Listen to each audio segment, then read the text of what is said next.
Hello everyone, welcome back to Wills, Trust and More, and Eileen Kerlin-Walsh is with us again. Thank you for being with us, and we have a interesting topic Eileen's going to be talking about, and she just shared it with me a few moments ago. IRA beneficiary trust, and I don't know much about that. Eileen, can you help the viewers better understand? Yes. That's another option of things that they should be concerned with and consider. Thank you. An IRA beneficiary trust is not something that would be very common, but I do think it's something our viewers would appreciate knowing about because it's a wonderful opportunity. An IRA retirement trust or beneficiary trust is a trust specifically designed to be the beneficiary of a retirement trust, an IRA trust, or a 401k that's going to be rolled over into an IRA. And the reason we give this special treatment to IRAs is because of an IRS ruling in 2002, which meant for tremendous benefits available through stretch out of inherited IRAs. Since 2002, it's been possible, Ron, to have your children inherit your IRA and they stretch out that tax-free money over the course of their life expectancy, not the decedent. And this has just been one of the most wonderful opportunities for family wealth building under our current tax laws. It's just terrific. Here's this tax-free money that, you know, with the compounding over the course of your child or grandchild's life can turn 50,000 into $1 million, 150,000 into just incredible, staggering amounts. So that is, a lot of people know now about that stretch, and they know, well, in order for my children to get this, it's multi-generational, so it can be children or grandchildren. They know that in order to get this, they have to name that individual on their beneficiary form. But Ron, as you and I have often talked about, parents sometimes are slow to name the children as a beneficiary because they might need some protection. And what are the dangers of naming the children individually so they can get the stretch out? One, they just might choose not to take it. And the parent may not have wanted all their life to work towards this money and know that their child is going to blow out rather than stretch out. Cash it out, pay that huge tax bill that will immediately become owed, and then just maybe squander the rest of the money. So if you just name the child, we cannot stop them doing that. So there's many good reasons for the parent not to name the child as an individual. Also, if we name the child as an individual, even if they don't need protection for themselves, we often talk about protecting them from divorced spouses, protecting them from creditors. One of the reasons these trusts are very pertinent at the moment is a recent Supreme Court case, Clark versus Remacher.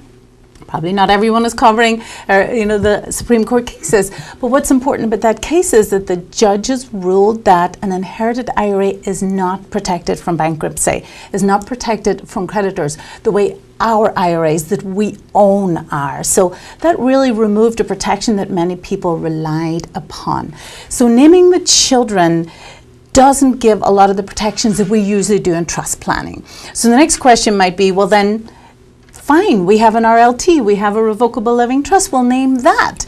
But an RLT, a trust itself, cannot be the beneficiary of an IRA and get the stretch out. So there's some very specific requirements that must be within that trust to qualify for the stretch out. So what have we been doing? We haven't just been ignoring this since 2002.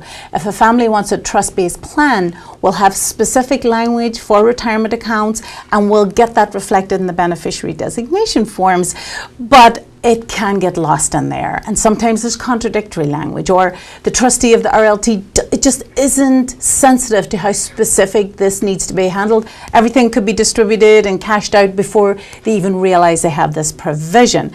So we have this third option, and it's not for everyone. Certainly you have to have an appetite for fairly sophisticated or complicated planning. But if you do decide that you want the benefit of stretch out, all that accumulated family wealth without the possibility of the children blowing out on a sports car before they're mature enough to know what to do, we have this third option of the retirement trust. Now what you're really saying is the purpose of this is to incrementally, by designation, an amount being able to be withdrawn for a period of time?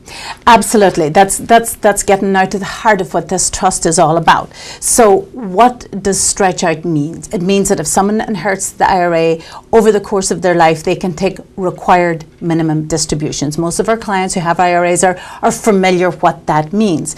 Now this trust means that that beneficiary can qualify for their own required minimum distributions. But now a trustee determines whether that RMD goes directly to the beneficiary, that's called through a conduit trust, or whether it stays in the trust in an accumulation trust and only goes to them at specific times or for specific needs at the trustee's discretion. So all that flexibility is in there. As far as the IRS is concerned, required minimum distributions come into the trust. It's up to the trustee then to determine, based on the needs of the beneficiary, what they get and when. And I'm drafting one of these trusts right now for a client who said something funny and interesting just recently. She said, I want to make sure that there's an under the bridge provision. So this is a classic, well-qualified IRA, a child who needs the extra help. But mom just wants to make sure that he's not so restricted in what he gets that he may have a scarcity, have a need. So that's where all the flexibility in the drafting comes in, where the client as the architect, they can decide how much or how little discretion to give the trustee, when the distribution should be. And that's really then comes down to them and their family and what the needs are. So the discretion is there, always making sure that we qualify under the IRS, and we still just have all these additional options as we have when drafting any kind of trust for protecting our children and protecting their wealth and their assets from divorcing spouses, creditors, all the things, Ron, we talk about all the time. Well, what about if a wife and husband have two different IRAs? Okay. Now, this is very, very specific planning as well, but again, a very, very typical scenario. If we have a traditional marriage where it's husband and wife and same children, what we'll often do is still name the beneficiary, the spouse is the primary beneficiary, and then this trust language is the contingent. But as we know with blended marriages, sometimes we need more protection. So if we have blended marriages and we want to be sure that our spouse, if they inherit, make sure that it's our children who inherit after that, then we make this trust the primary beneficiary of both the husband and the wife's trust, and then within that we have what we call Q-tip, protection for that spouse for all of their life. Okay. But we make sure that each spouse has the benefit of each other's inherited money, but that it still goes according to the IRA owner's wishes. So we can take care of the blended family situation as well as the traditional family, as we always do in estate planning. Ron, so that's a terrific question. Now, I'm sure there has to be a lot of pre-planning to create this document. Yeah. I mean, so someone's got to do some homework. So when they come to you, you're asking a lot of questions and they have to have some answers. You don't have the answers for them. They have to have the answers to you. They're the architect, they know their family, and they know the IRAs. What they want. So Ron, when they come to me, if they have the IRAs, I can see the amounts, I know the family situation, then we can make some recommendations. And some considerations for the client is, one, do they have an appetite for this? A lot of times clients want to keep it simple, their financial planning are saying keep it simple, just name the children. So you need to really have an appetite for a little bit more of an extensive planning for a more sophisticated outcome. You have to consider the cost. If we're going to add separate standalone retirement trusts, obviously it's going to add to the cost of estate planning. Mm-hmm. You know, saves hundreds of thousands, so it's not a hard sell for someone who's on board. But the cost, not just of the drafting, but of keeping a trustee involved in your child's trust after your death is a consideration also. So usually we're looking for larger IRAs. And we don't have to have millions, although of course sometimes we do. But we'd want to make sure that each beneficiary was maybe getting at least 50,000 so that we know that these compounding benefits are going to be there for them. And we'd want to see an IRA maybe at least of 150,000. When you have the smaller IRAs, then we don't have to be as concerned because the tax consequences and the tax compounding aren't as much of an issue. So the cost is a consideration, what they have an appetite for, always knowing that whomever drafts this knows exactly what the IRS regulations are and they're complied with, because if they get blown, all the rest of this is going to go out the window. We're not going to have the stretch. And then finally, how much flexibility you want.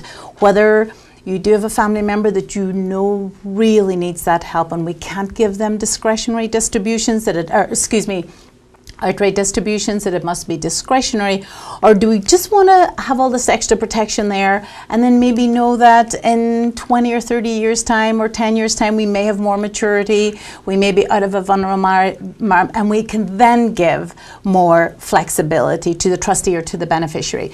And these trusts are designed for after death, of course, and often after the death of the second spouse, but it's fully amendable and fully revocable during your lifetime, and you just revoke it by changing the designation form. And Ron, that's probably my final point.